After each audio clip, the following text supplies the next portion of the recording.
बाकी वर्ड्स के प्राइस में देखिए नेक्स्ट मूवमेंट हमें देखने को मिलेगा। तो सबसे पहले मैंने यहाँ पर ओपन करके रखा हुआ है गेल को। तो गेल के अगर प्राइस को देखो तो गेल के प्राइस के अंदर प्रीवियसली भी हमें एक अच्छा सा मूवमेंट देखने को मिला था। लाइक प्राइस ने जब भी यहाँ पर ऐसे सपोर्ट ली है तो प्राइस ने एक अच्छा सा मूवमेंट भी यहाँ से दी है। तो अब इस टाइम पे अगेन अगर आप देखोगे तो गेल के प्राइस के अंदर हमें एक साइडवेज का मूवमेंट देखने को मिला और after being in A sideways तो प्राइस अब इस टाइम पे ऊपर की तरफ निकलने की कोशिश कर रहा है। तो गेल के लिए के नेक्स्ट क्या मूवमेंट हमें देखने को मिलेगा, तो गेल के लिए इंपॉर्टेंट यही है कि if gale able to break above this zone जो कि है 1.3419, इसी जोन के अबव अगर हमें गेल के प्राइस के लिए सपोर्ट देखने को मिल जाता है तो गेल यहाँ पर फॉर श्योर हमें एक अच्छा सा अपवर्ड मूवमेंट में देखने को मिलेगा, जो कि सबसे पहला जो टारगेट रहेगा गेल के लिए 1.3730 एंड लेटर ऑन प्राइस हमें इसी जोन पे देखने को मिलेगा जो कि होगा 1.3799 पे। ठीक है, तो अगर आप अभी इस टाइम पे एंट्री लेने का सोच रहे हो गेल में तो क्या आप इस टाइम पे एंट्री ले सकते हो, यानी तो अभी इस टाइम पे राइट नाउ मैं यहाँ पर किसी को एंट्री के लिए ज़्यादा यहाँ पर जो है रिकमेंड नहीं करूंगा। रीजन बीइंग अभी इस टाइम पे हमें इसी जोन के अबाव एक सपोर्ट चाहिए जो कि है 1.3365। अगर यहाँ पर नेक्स्ट आवर की कैंडल की क्लोजिंग अबव दिस जोन हमें देखने को मिलती है then we can go for a long position in GAIL. और जहाँ पर हम टारगेट यहाँ पर यही रख सकते हैं कि जैसे कि सबसे पहला जो हमारा टारगेट रहेगा वो अगर समवेयर अराउंड 0.3% के आसपास, लेटर हम यहाँ पर टारगेट को 5 to 7% के आसपास भी यहाँ पर जो है एक्सटेंड कर सकते हैं। तो अभी यहाँ पर क्या हम एंट्री ले सकते हैं, तो मेरे हिसाब से राइट नाउ यहाँ पर जैसे मैंने आपको बताया कि एक्जैक्टली मुझे ब्रेकआउट चाहिए। आफ्टर द ब्रेकआउट अगर यहाँ पर जो है ब्रेकआउट ले लेता है दैट मीन्स कि you can open your long position in GAIL, जहाँ से अच्छा सा प्रॉफिट भी आप जनरेट कर सकते हो। ठीक है, बाकी कोई भी फाइनेंशियल एडवाइस नहीं है। तो गेल मुझे अभी इस टाइम पर राइट नाउ यहाँ पर कुछ ऐसा लग रहा है कि गेल के प्राइस के अंदर मूवमेंट हो सकता है, उस होने की चांसेस बहुत ही ज़्यादा है। तो इसके लिए मैंने यहाँ पर गेल के ऊपर भी बात कर ली है। ठीक है, तो चलिए फिर हम बात करते हैं। लेकिन एक चीज़ आपको यहाँ पर हमेशा ध्यान में रखनी है, ये जो जोन है 1.3403 इसी के अबव हमें जो है यहाँ पर नेक्स्ट आवर की कैंडल की क्लोजिंग चाहिए। If the candle closes below this then यहाँ पर आप ये एक्सपेक्ट करना कि प्राइस यहाँ से नीचे ही आएगा। ठीक है, तो चलिए फिर हम बात करते हैं अब इस टाइम पे कुछ इंपॉर्टेंट अपडेट्स के बारे में। तो बाकी अगर आपने अभी तक हमें ट्विटर में ज्वाइन नहीं की है तो ट्विटर का लिंक आपको डिस्क्रिप्शन में मिल जाएगा, वहाँ से जाकर आप जरूर से ज्वाइन भी कर सकते हो। ठीक है, तो बाकी ट्विटर में ज्वाइन करने में कोई भी पैसे नहीं लगते, फ्री ऑफ कॉस्ट। अगर आप ज्वाइन करना चाहते हो तो जरूर से आप ज्वाइन भी कर सकते हो।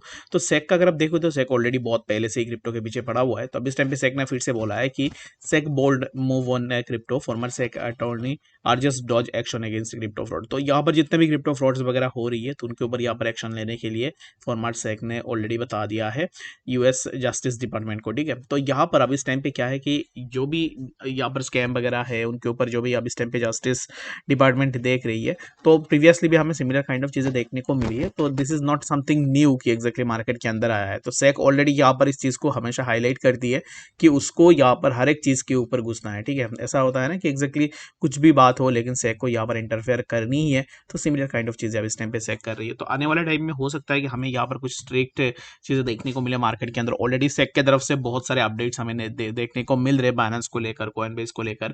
बाकी यहाँ पर आने वाले टाइम में क्या होता है इस चीज़ को हम जरूर से देखेंगे। तो इसके लिए मैं आप सबको यहाँ पर यही रिकमेंड करूंगा, मुझे फॉलो करो या फिर किसी को भी फॉलो करो।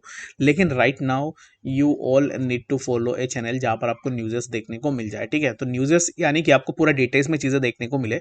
लोग यहाँ पर क्या करते हैं कि हाईलाइट करके आपको बता देंगे ये चीज़ हो रही है, तो आपके पास मिस इन्फॉर्मेशन है कि आप यहाँ पर सिर्फ इसी पर्टिकुलर एक ही लाइन पे जो आपने पढ़ा है उसी को ही आप अभी इस टाइम पे ट्रस्ट करो। तो पूरा डिटेल्स में न्यूज़ पढ़ने की कोशिश करो ताकि जो है आप यहाँ पर पूरा डिटेल्स में समझ पाओ एग्जैक्टली क्या हो रहा है क्या नहीं हो रहा है। ठीक है, तो चलिए फिर हम बात करते हैं अब इस टाइम पे सबसे पहले बीटीसी के बारे में। तो बीटीसी अब इस टाइम पे देखो तो बीटीसी के अंदर भी सिमिलर काइंड ऑफ मूवमेंट हम अब इस टाइम पे एक्सपेक्ट करेंगे, जो कि ऑलरेडी अगर आप देखोगे तो इसको मैं यहाँ पर बीटीसी के क्या चार्ट को ओपन कर लेता हूँ। तो बीटीसी के प्राइस अब इस टाइम पे चल रहा है 20 यहाँ पर जो है 26,136 के आसपास। एंड बीटीसी के लिए इस टाइम पे right now we can expect a drop down in BTC, जो कि मैं अब इस टाइम पे यहाँ पर जो है यही देख रहा हूँ कि एक्जैक्टली हमें यहाँ से प्राइस के अंदर बीटीसी में और भी थोड़ा डाउनफॉल देखने को मिल सकता है। तो ये जो डाउनफॉल है ये कहाँ तक देखने को मिलेगा और कैसे देखने को मिलेगा, अब इस टाइम पे देखो तो बीटीसी के लिए एक सपोर्ट था 26,160 के आसपास। इसी पर्टिकुलर सपोर्ट को प्राइस ने ब्रेक किया, ये जो पर्टिकुलर सपोर्ट है इसी पर्टिकुलर सपोर्ट को ब्रेक किया। अब इस टाइम पे प्राइस के जो नेक्स्ट मूवमेंट हो सकता है वो होगा 25,841 के आसपास, जो हमें यहाँ पर बीटीसी के प्राइस नेक्स्ट देखने को मिल सकता है। अगर आप एंट्री लेने का सोच रहे हो बीटीसी में तो मेरे हिसाब से इस टाइम पे आप पूरा वेट कर सकते हो, क्योंकि यहाँ पर इस टाइम पे कोई भी लॉन्ग पोजीशन के लिए तो नहीं जाना चाहिए क्योंकि प्राइस ऑलरेडी अपना सपोर्ट को ब्रेक कर चुका है। तो यहाँ से पॉसिबिलिटीज रहेगी कि प्राइस यहाँ से और भी थोड़ा नीचे आ जाए। तो इसके the better and best way is that कि अब इस टाइम पे आप थोड़ा वेट एंड वॉच करो, एंड जब मार्केट के अंदर कोई कन्फर्मेशन मिल जाए तब जाकर आप अपना यहाँ पर जो है पोजीशंस इसको ले सकते हो। अब इस टाइम पे आप सोच रहे होंगे कि एग्जैक्टली तो शॉर्ट तो करने दो अभी, तो अब इस टाइम पे शॉर्ट अगर करने जाओगे तो शॉर्ट में आपको यहाँ पर मैक्सिमम कितना प्रॉफिट मिलेगा, 0.98% के आसपास आपको यहाँ पर गेन देखने को मिलेगा। बट यहाँ पर अगर मैं लॉस की बात करूँ ना, तो यहाँ पर आपको अपना स्टॉप लॉस भी 0.98% के आसपास देना पड़ेगा, जो कि 50-50% हो जाती है। तो इसके लिए the better way is that कि अभी इस टाइम पे थोड़ा वेट कर सकते हो एंड मार्केट को देखो कि एक्जैक्टली क्या मूवमेंट होती है, और उसके अकॉर्डिंग ही अगर आप अपना डिसीजन लेना चाह रहे हो, which will be good for you also. बाकी आप जो भी डिसीजन लेना चाह रहे हो, it's completely up to you. Exactly आप अपने एंड से भी जरूर से देखो कि एग्जैक्टली आपको क्या करनी चाहिए, क्या नहीं करनी चाहिए, ठीक है। तो I am just saying that कि मैं अभी इस टाइम पे जैसे मार्केट को देख रहा हूँ, वही चीजें मैं आप लोगों के साथ शेयर कर रहा हूँ। The second thing is that कि अभी इस टाइम पे यहाँ पर बीटीसी डोमिनेंस ना अभी इस टाइम पे अपना सपोर्ट के आसपास ही आ रहा है, तो which is a concerning thing about the alt coins. अगर डोमिनेंस अपने सपोर्ट पे सपोर्ट सस्टेन कर लेता है, तो यहाँ से डोमिनेंस ऊपर की तरफ जा सकता है। अगर डोमिनेंस ऊपर चला गया, दैट मीन्स क्या होगा कि हमें यहाँ से प्राइस के अंदर एक अच्छा सा मूवमेंट देखने को मिलेगा, जो कि सबसे पहले हमें 1925 एंड लेटर यहाँ से प्राइस के अंदर थोड़ा करेक्शन होगा। Again we can see the price of BTC dominance somewhere around 1938 के आसपास, ठीक है। तो इस चीज को आपको जरूर से देख लेना है। बाकी कोई भी डाउट या कंफ्यूजन है कमेंट सेक्शन में जरूर से बताना, और मिलेंगे नेक्स्ट अपडेट्स के साथ। तब तक के लिए गुड बाय।